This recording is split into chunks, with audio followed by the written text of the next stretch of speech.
안녕하세요. 말씀 메이커리 597번째 시간 기도하심으로 시작하겠습니다. 거룩하신 주님 감사합니다. 주님의 말씀을 묵상합니다. 성령님께서 말씀에 조명이 되어 주시옵소서. 우리 주 예수 그리스도님의 이름으로 기도합니다. 아멘. 네, 오늘 보실 말씀은 창세기 38장 24절에서 30절까지의 말씀입니다. 석 달쯤 지난 다음에 유다는 자기의 며느리 다말이 창녀짓을 하여 임신까지 했다는 소문을 들었다. 유다가 명하였다. 그를 끌어내서 화형에 처하여라.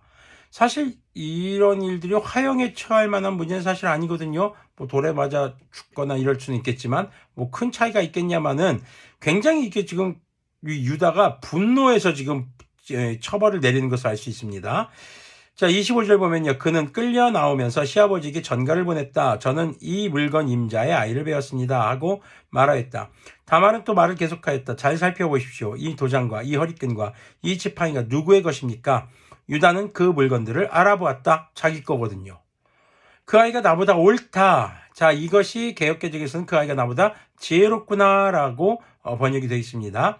나의 아들 셀라를 그 아이와 결혼시켰어야 했는데 하고 말하였다. 그제서야 유다는 자신의 죄를 직시합니다.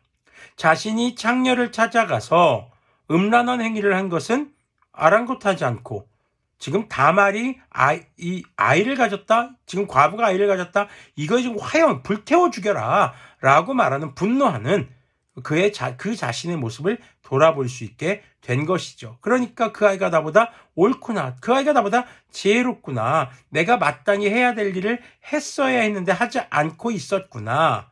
지금 유다는요. 다른 사람의 아픔, 다른 사람의 괴로움 그걸 돌보지 못합니다. 왜요? 자기에게만 관심 있거든요. 자기의 아픔에만 관심 있고 타인의 아픔엔 관심이 없습니다. 자기의 유흥에만 관심이 있고 타인의 죄에 대해서 그것을 다시 봐줄 그럴 여력이 없습니다. 오직 자기에게만 포커스가 맞춰져 있거든요. 자, 유다는 그 뒤로 다시는 그를 가까이 하지 않았다. 자, 유다는 이제 다말과 가까이 하지 않았다는 것은 서로 동침하지 않았다는 것입니다. 다말이 몸을 풀 때가 되었는데 태 안에는 쌍둥이가 들어있었다. 아기를 막 낳으려고 하는데 한 아기가 손을 내밀었다. 산파가 진홍색 실을 가져다가 그 아이의 손목에 감고서 말하였다. 이 아이가 먼저 나온 녀석이다. 자, 쌍둥이 중에서도 먼저 누가 태어나느냐에 따라서 정말 평생을 야, 너 나한테 형이라고 그래. 어우, 진짜 나보다 몇 분 혹은 몇 초 먼저 태어나 놓고선 뭐 이렇게 싸우는 쌍둥이도 굉장히 많죠. 그래서 먼저 나온 형을 구별하기 위해서입니다. 당시에는 특히 맏아들의 권리의 중요성이 있었기 때문에 첫째 아들을 표시하기 위해서 진홍색 실을 감은 것이죠. 자, 29절 보면요. 그러나 그 아이는 손을 안으로 다시 끌어들였다. 그런 다음에 그의 아우가 먼저 나왔다. 산파가 어찌하여 내가 터뜨리고 나오느냐 하고 말하였다. 그래서 이 아이 이름을 베레스라고 하고 터뜨림이라는 뜻입니다. 그의 형 곧 진홍색 실로 손목이 묶인 아이가 뒤에 나오니 아이 이름을 세라라고 하였다. 홍색 밝음이라는 뜻입니다. 자, 이렇게 다말은 유다에게 다말이 더 지혜로운 바로 옳다라는 평가를 듣게 됩니다. 무엇 때문일까요? 아버지와 친아버지와 동침해서요. 절대 우리가 지금 이것을 지금의 윤리적 잣대로 생각해서는 안 됩니다. 당시의 윤리적 잣대와 기준과 그리고 당시의 법들, 당시의 규칙들을 가지고 적용해 보아야 합니다. 마땅히 셀라에게 다말을 결혼시켜 주어야 하고 후손을 이어갈 수 있도록 해야 하는데 지금 유다가 자신이 그러지 않고 그런 것들을 피하고 자신이 마땅히 해야 할 것들을 피했던 자신의 모습을 발견하게 해 주었기 때문입니다.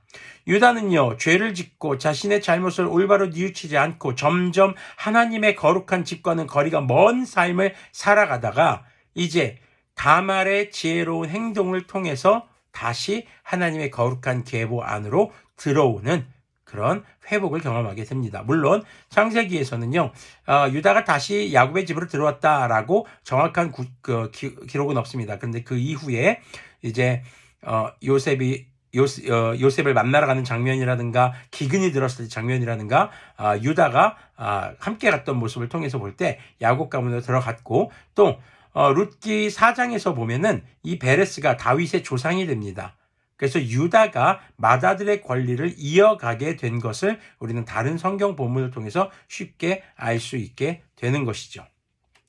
자, 우리가 오늘 말씀을 통해서 이 다말의 행동의 결론에 대해서 생각해 볼 것은 하나님의 거룩한 계보에서 멀어지게 했던 그 자신의 죄와 그리고 회개하지 않았던 그 유다의 삶이 다말의 지혜로운 행동으로 인해서 다시 거룩한 계보로 돌아오게 되었다는 것입니다. 자, 우리가 지혜로운 삶이라는 것은 무엇일까요? 우리가 말하는 지혜로운 삶, 우리가 원하는 지혜로운 삶, 그것은요, 바로 거룩한 하나님의 집, 하나님 안에서의 믿음에서 떠나지 않는 것입니다.